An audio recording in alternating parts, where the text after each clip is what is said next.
Aku tuh sedih banget sebenarnya Mas. Ya filmnya lagi dikerjain, aku sangat pengen beliau hadir dan segala macam, tiba-tiba ya dipanggil Allah gitu. Setiap jiwa akan merasakan kematian. Beliau nyuruh aku fokus di kata zoikotul maut. Ternyata kata zoikotul itu kalau diartikan rasanya tuh bukan feel tapi taste. Terus dia ngasih aku permen. Kau makan deh. Coba taste ini. Rasanya apa? Manis Ustaz. Tahu nggak kenapa kamu bisa bilang permen itu manis? Karena setelah melewati titik mencicipi itu, kamu masih hidup. Jadi kamu bisa berkesimpulan, oh permen tadi manis. Kenapa secara grammar Allah berfirman dengan kata zoikotul, mencicipi kematian. Jadi aku diajak berpikir bahwa mama kamu sudah mencicipi kematian, tapi dia sekarang lagi hidup. Hanya aja di beda alam. Doa orang tua tidak akan tertolak untuk anak, tapi doa untuk orang tua adalah doa anak yang Soleh. ada predikatnya, bukan sembarang anak. Jadi kalau gua nggak soleh, doa gua nggak nyampe ya ke orang tua gua gitu. Jadi gua akhirnya muncul rasa oke, demi mama, apa yang selama ini papa udah pelajarin, kasih tahu lagi ke Rian, ingetin lagi apa yang wajib, apa yang sunnah apa, karena gua nyesel sebenarnya, gua nyesel banget gitu.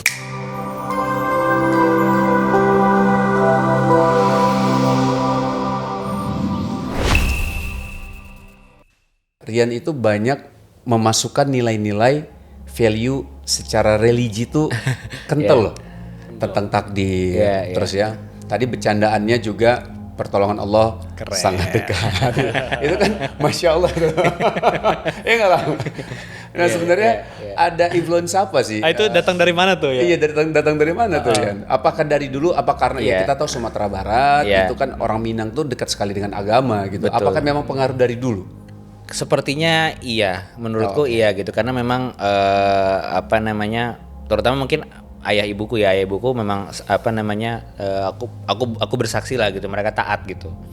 Jadi dan itu dari nenek ya, maksudnya semuanya ketika ada Ramadan ya kami berkumpul bareng, tarawih bareng gitu. Jadi memang dari kecil ya maksudnya praktik ibadah tuh ya sudah dilakukan gitu. Tapi memang ya tentunya mungkin namanya pencarian ilmu dan segala macam ya aku pernah ada di fase jauh lah gitu, maksudnya jauh dari pemahaman gitu, jauh dari pemahaman, tahu tapi sebatas ritual gitu. Oh iya, jadi melakukan tapi nggak ada dari hati, juga nggak ada keterikatan gitu. Jadi aku tuh seperti mencari perjalanan dari spiritual jadi spiritual. Ini Nggak, aku suka banget sama Gilang gitu, kayak wordplay. Bisa, aku suka wordplay. Paling suka wordplay gitu. Tapi sebenarnya apa ya? Mamaku tuh selalu ya semua ajaran agama harus dilakukan gitu, yang wajib gitu ya. Jadi kayak ya agak maksa, tapi aku bersyukur sekarang. Jadi kayak di rumah tuh kalau lagi di rumah harus berjamaah sholatnya kayak gitu kan. Terus dan aku sampai sekarang ingat banget nih, kayak ini aku cerita ya, ini pesan mamaku soalnya. keren. Dan berkesan banget. Aku tuh pernah kayak ngantuk, capek, tapi harus isya gitu kan. Terus mamaku bilang, aku bilang, udah isya, sholat isya gitu. Terus kayak terus aku nanya gini, emang diterima kalau Rian capek kayak gini, setengah ngantuk terus Rian tetap sholat gitu? Sorry, itu di umur berapa? Udah gede lah, udah stand up lah, udah stand up gitu. Okay. Sempet ada gitu lah gitu, kayak pengen tidur gitu ya. Terus mamaku ngomong, gimana ya, bahasanya itu adalah tetap aja lakukan, karena gini, ketika kamu udah letih, udah capek, tapi kamu tetap jalanin, maka itu yang paling ikhlas. Karena iya nggak sih? Karena Iya, betul. Karena bahasa Inggrisnya you do it for the sake of Allah aja. Sebenarnya lo udah gak punya, bukan yang lagi pengen minta harta, bukan yang lagi pengen minta sembuh. Sesuatu, ya betul. Semata-mata memang karena sudah diwajibkan gitu. Jadi kalau lo udah capek, lo tetap wudu, lo tetap sholat, insya Allah itu yang dianggap, maksudnya itu ibadahnya karena Allah aja gitu. Itu membekas banget gitu. Nah terus aku tuh sedih banget sebenarnya Mas, karena ya tiba-tiba mama dipanggil kan, mama dipanggil. Terus aku tuh merasa banyak banget belum berbakti dengan cukup. Gitu. Nah, terus mencari berbagai cara, sementara aku tahu bahwa udah nggak mungkin mama balik. Aku juga nggak mungkin nyusul tiba-tiba sekarang gitu kan gitu. Terus Agak kaget ya aku barusan. nah dan ini mama papaku tuh ternyata dari dulu punya satu guru tafsir gitu yang aku sebenarnya nggak pernah terlalu ikut sesi mereka kalau mereka lagi ngaji gitu ya. Tapi beliau biasa tuh ngajak menenangkan aku gitu. Waktu itu aku sedang berduka banget gitu ya, berduka banget karena udah di umur besar, aku baru 1 tahun menikah. Terus kayak apa namanya ya filmnya lagi dikerjain, aku sangat pengen beliau hadir dan segala macam, tiba-tiba ya dipanggil Allah gitu. Terus ahli tafsirku gini, aduh ayatnya aku takut salah ya, tapi setiap jiwa akan merasakan kematian, ya kan? Dia ngasih aku ayat itu. Kemudian beliau nyuruh aku fokus di kata zoikotul maut. Zaikotul. Ternyata kata zoikotul itu kalau diartikan rasanya tuh bukan feel tapi taste. Jadi di bahasa Inggris dia tuh taste, mencicipi kematian. Semua jiwa pasti akan mencicipi kematian. Terus dia ngasih aku permen, aku ingat banget permen relaksa gitu, permen kan. Kau makan deh. Ini benar kejadian ya? Iya. Cara dia tuh menurutku, aku main bowling aku. Keren. Dia ngasih permen, itu Pak Ustadz Daud namanya. Permen, oke. Coba taste ini, rasa cicipi gitu. Makan kan. Rasanya apa? Manis Ustadz. Bilang gitu. Tahu nggak kenapa kamu bisa bilang permen itu manis? Kenapa? Karena setelah melewati titik mencicipi itu, kamu masih hidup. Jadi kamu bisa berkesimpulan, oh permen tadi manis. Karena aku masih hidup dan aku bisa bilang bahwa aku sudah mencicipi permen itu manis. Jadi kalau Allah tuh nggak mungkin berfirman kata-katanya itu ada yang kosong, karena kan tidak ada keraguan di dalamnya. Iya. Artinya kenapa secara grammar Allah berfirman dengan kata zoikotul gitu kan, mencicipi kematian.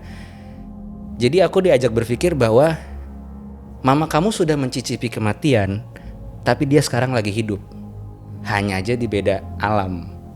Mama kamu sekarang udah bisa ngomong, oh mati rasanya gitu. Seperti aku bilang tadi permen rasanya manis. Jadi di situ main bowling gitu. Aku kayak ya Allah gitu. Dari situ aku mungkin itu caranya ya nggak tahu ya. Mamaku tuh mungkin mamaku merasa aku tuh pernah jauh dari agama gitu. Dan papaku akhirnya cerita gitu. Papaku cerita bahwa mama tuh selalu minta aku dideketin lagi sama agama, gitu. Karena aku anak cuma satu. Mama tuh pengen banget ada yang doain dia kalau dia meninggal dan segala macam. Terus kemarin aku kan sama Mas Wisnu kebetulan ke event yang sama kan. Dan di situ disampaikan bahwa ketika lu mencintai sesuatu justru lu akan diuji di hal yang lu cintai itu gitu.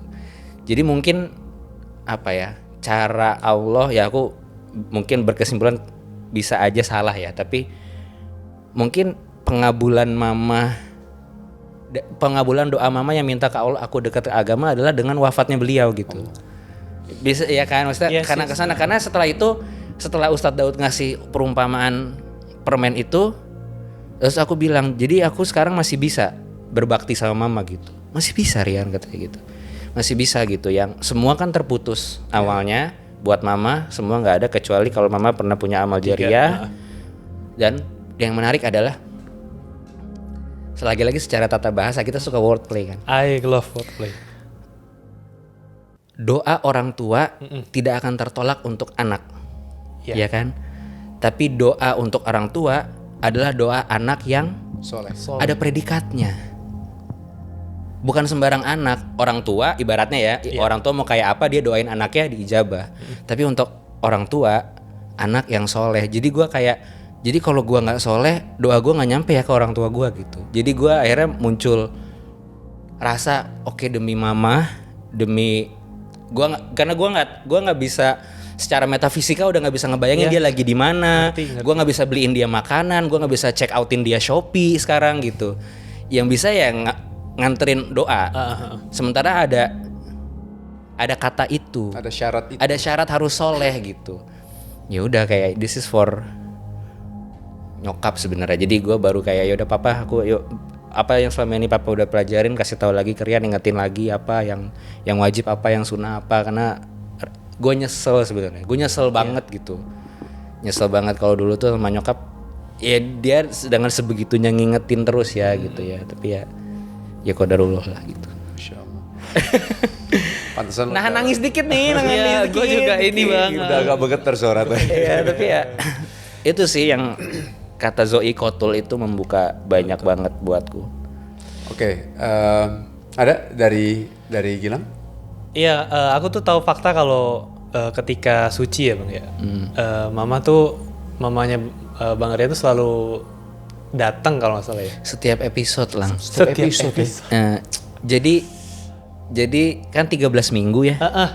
13 minggu terus dia datang terus dan selalu ya karena kan kebutuhan TV ya di shoot terus gitu. Ngerti. Terus apa ya? Selalu zikir juga kan maksudnya. Kalau tahu? Gue pernah ngomong ya ke siapa ya cerita ya. Maksudnya kayaknya itu udah tersebar sih maksudnya. Jadi nyokap gue bilang kan apa dia tiap nonton tuh cuman berdoa aja di kursi penonton tuh doa nih anak gue juara ya Allah anakku. Ya Allah jika jika ini rezeki anakku buatlah ia menang gitu. Jadi kayak kalau gue mau ikut suci caranya harus gitu juga. iya betul. Maksudnya mustajab itu. iya gitu. Ibu nanti ibu di sini. Pengen Tolong. Iya. Gue juga sering tuh, Mah, ini lagi ada suatu hal nih.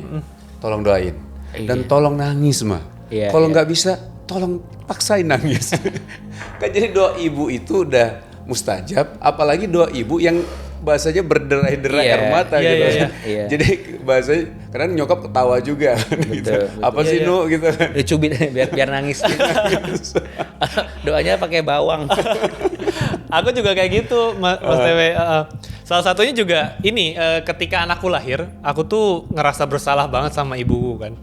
Aduh, ini konyol banget sih memang ceritanya. Ketika anakku lahir, aku tuh kayak ngelihat istriku tuh udah kayak lemah gitu kan. Kayak gue mau pokoknya ibu gue dateng kan, waktu itu ibu di rumah kan, maksudnya ngedoain juga gitu, nggak bisa hadir. Pokoknya ibu gue dateng, gue pengen sujud cium kaki dia. Ibu gue datang pakai baju rumbai bangga ya. Nyala nggak jadi gue sujud. Baju rumbai apa sih? Maksudnya baju yang terlalu bling gitu loh. Manik-manik gitu ya? Manik-manik bu. Gak bisa Iya, tuh. iya.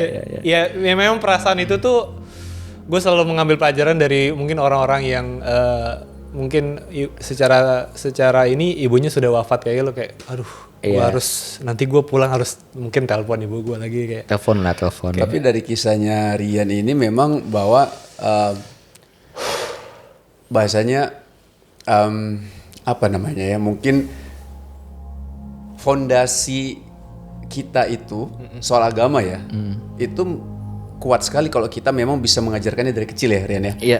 Dari kecil walaupun bahasanya sempat kita futur lah, bahasanya jauh dari agama, jauh dari Allah gitu. Iya. Tapi akan ke-recall lagi, tetap kebayang lagi ketika kita Punya ingat, core memory iya, tentang- punya memori-memori dulu gitu loh. Betul.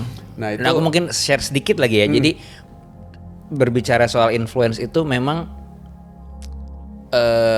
karena aku melihat praktiknya di rumah. oke, iya. Jadi bukan hanya jadi bukan cuman iya. Rian sholat gitu. Enggak. Ya aku ngelihat terus papaku sholat. Iya. Aku ngelihat mamaku ya bangun sahur terus mama puasa apa? Ya, ini namanya puasa Senin, ini puasa Kamis, ini puasa Daud. Jadi ya di kepalaku lewat aja gitu. Ya kan. Tapi habis itu dia disuruh hafalin surat, kan di sekolah ya disuruh hafalin surat pendek. Hafal ya juz 30 kan harus dites apa, terus zikir setelah sholat apa gitu. Jujur dulu mungkin kalau dilihat lagi ya mungkin seperti puzzle gitu ya. Sama seperti kondisi aku sama sepupuku ditaruh di sebuah ruangan, diputerin kartun, nangkep kartun. Aku di rumah setiap hari ngedengerin mereka ngaji. Iya. Jadi kerekam walaupun aku nggak tahu arti ayatnya, Mas. Iya. Jadi Al-Insyirah hafal, Al-Zalzalah hafal, tapi nggak tahu arti.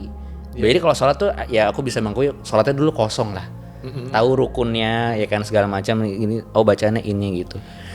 Jadi udah muscle memory. Iya, kalau papa bacain surat apa, mulut bisa ngikut. Bisa gitu. ngikut gitu. Misalnya beliau lupa, ya kita bisa ngasih tahu ayat berikutnya kan. Tapi jujur artinya nggak tahu gitu. Ya baru setelah itu, sekarang kayak ibaratnya udah punya muscle memory. Jujur ya aku pas tahu arti-arti per ayat gitu tuh lebih nyesel sih kayak tahu gitu dari dulu gitu.